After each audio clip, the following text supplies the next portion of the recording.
राजकारण, समाजकारण, कोकणातील प्रत्येक घडामोड. सिंधुदुर्ग 24 तास आता नव्या रूपात. सिंधुदुर्ग संवाद, ताज्या घडामोडींसाठी आताच सबस्क्राइब करा. हेलियम डे निमित्त विजयदुर्ग एसटी डेपो येथे आयोजित रॅलीचा शुभारंभ आमदार प्रमोद जठार यांच्या हस्ते श्रीफळ वाढून करण्यात आला. यावेळी उपस्थितांनी जय जवान, जय किसान, जय विज्ञान अशा घोषणा देत परिसर दुमदुमून सोडला. ढोल ताशांच्या गजरात उत्साहपूर्ण वातावरणात रॅलीला सुरुवात झाली. यावेळी डॉक्टर सुनील आठवले, विजयदुर्ग सरपंच रियाज काझी, पंचायत समिती सदस्य सुप्रिया आळवे, प्रदीप साखरकर, राजेंद्र परुळेकर, दिनेश गावकर, माजी पंचायत समिती सदस्य शुभा कदम, सरपंच लतिका गिरकर, राकेश पाटील, विनायक तोडणकर, देवगड पंचायत समिती सभापती गणेश राणे, कणकवली पंचायत समिती सदस्य बबलू सावंत, पंचायत समिती सदस्य रवींद्र तिर्लोटकर, भाजपा राज्य परिषद सदस्य राजू राऊळ यांच्यासह अनेक ग्रामस्थ उपस्थित होते. जय जवान जय किसान, जय जवान जय किसान, जय जवान जय किसान. बालगोपाळ, विजयदुर्गची मंडळी, सिंधुदुर्गातली मंडळी आणि विज्ञानप्रेमी डॉक्टर आठवले साहेब या ठिकाणी आहेत. आमचा सरपंच काझी या ठिकाणी आहे, राजू आहे, सगळीच मंडळी, प्रसाद आहे, शुभाताई आहेत, हे सगळी मंडळी, हे सगळे बालगोपाळ 2008 पासून या ठिकाणी विज्ञानातील एका शोधाचा वाढदिवस साजरा करतात. याच ठिकाणी ज्या ठिकाणी आपण उभे राहिलेले अशी दुर्बीण, मला वाटते डॉक्टर साहेब 1868 साल 18 ऑगस्ट म्हणजे साधारणतः 150 वर्ष जवळजवळ होऊन गेली.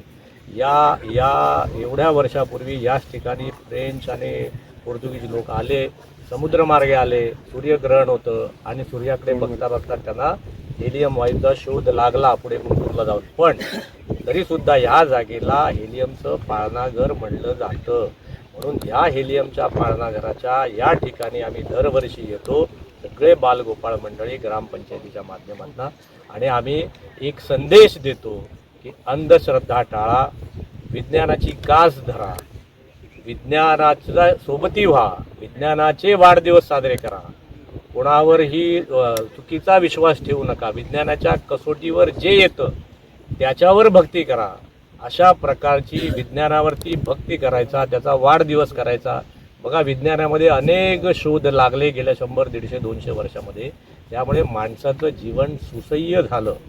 तसं सगळ्या धर्मातल्या, सगळ्या जातीतल्या, सगळ्या पंथातल्या लोकांनी आपल्या आजूबाजूच्या असलेल्या सगळ्या समाजाचं कल्याण करावं. सर्वे अपि सुखीन संतु सर्वे संतु निरामया. या विज्ञानामुळे सगळ्या सृष्टीचं, पृथ्वीचं, माणसांचं कल्याण होऊ दे आणि त्याला चांगलं आयुष्य उपभोगता येऊ दे. याच्यासाठीच गेल्या 150-200 वर्षात अनेक शोध लागले. म्हणून आयुष्य सुसह्य झालं, सुसंस्कृत झालं, असं व्हावं म्हणून विज्ञानाची कास धरावी. असं नवीन जनरेशन जे आहे, आम्ही जर अशा प्रकारचं काम केलं तर नवीन जनरेशन, ज्याला आजच्या भाषेत जेन झी म्हणतात, त्या जेन झीच्या तरुण, कारण देश आपला सगळ्यात तरुण आहे, जगामध्ये सगळ्यात तरुणांचा देश असलेला देश हा भारत आहे, हिंदुस्थान आहे. आणि ती महासत्ता व्हायची असेल तर विज्ञानाची कास आजच्या पिढीने धरली पाहिजे. त्याच्यामधले कुठले ड्रग ॲडिक्शन सोडलं पाहिजे. ड्रगला काय म्हणतो आपण, व्यसनमुक्ती राहिली पाहिजे. कुठल्याही व्यसनाच्या आहारी जाऊ नका, वाईट गोष्टीच्या आहारी जाऊ नका. विज्ञानाची कास धरा, अभ्यास करा आणि APJ अब्दुल कलामांसारखे मोठे व्हा. अशा प्रकारचं आम्ही उद्बोधन ह्या ठिकाणी करतो.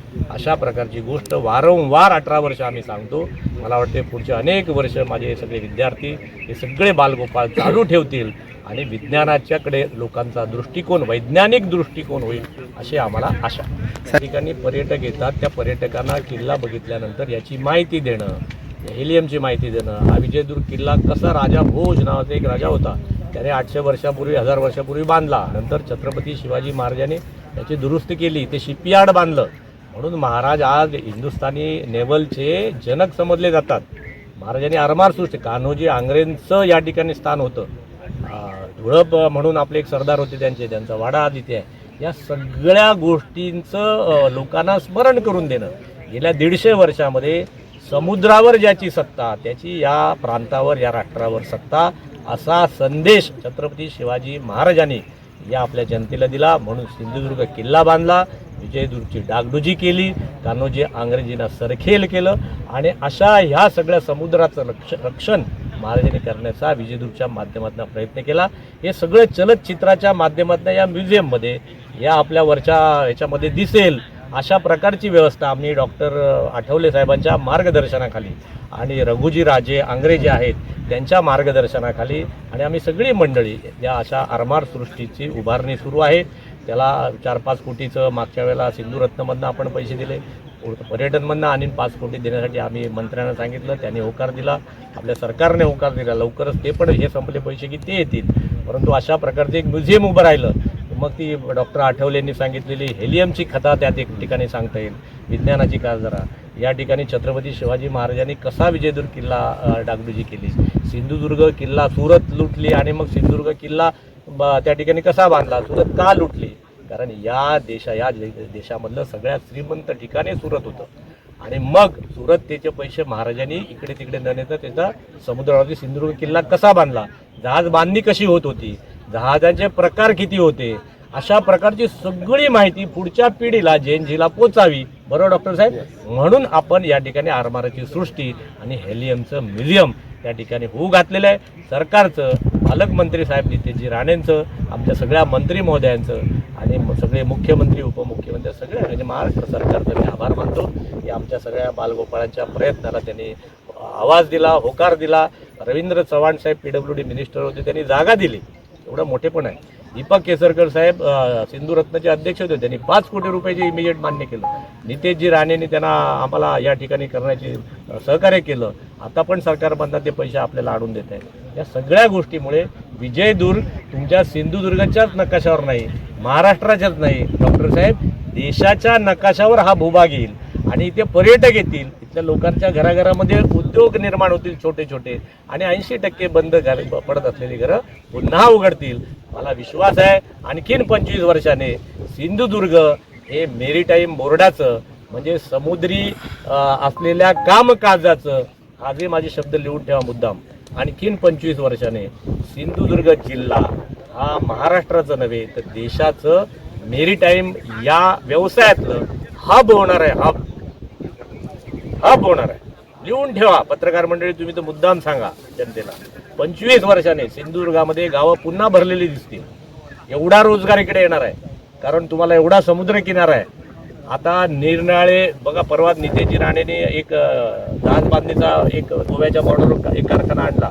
अशा अनेक येतील. मुंबईमधले जे सगळे आहेत त्यांना जागा आता सिंधुदुर्ग रत्नागिरीतच शिल्लक आहे. त्यामुळे 25 वर्षाने आपलं बाबा गाव पकडा, नाही तर गावात सुद्धा तुम्हाला जागा मिळणार नाही.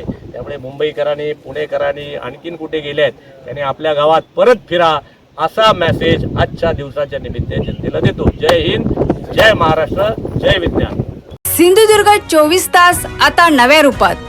सिंधुदुर्ग संवाद ताज्या घडामोडींसाठी आताच सबस्क्राईब करा.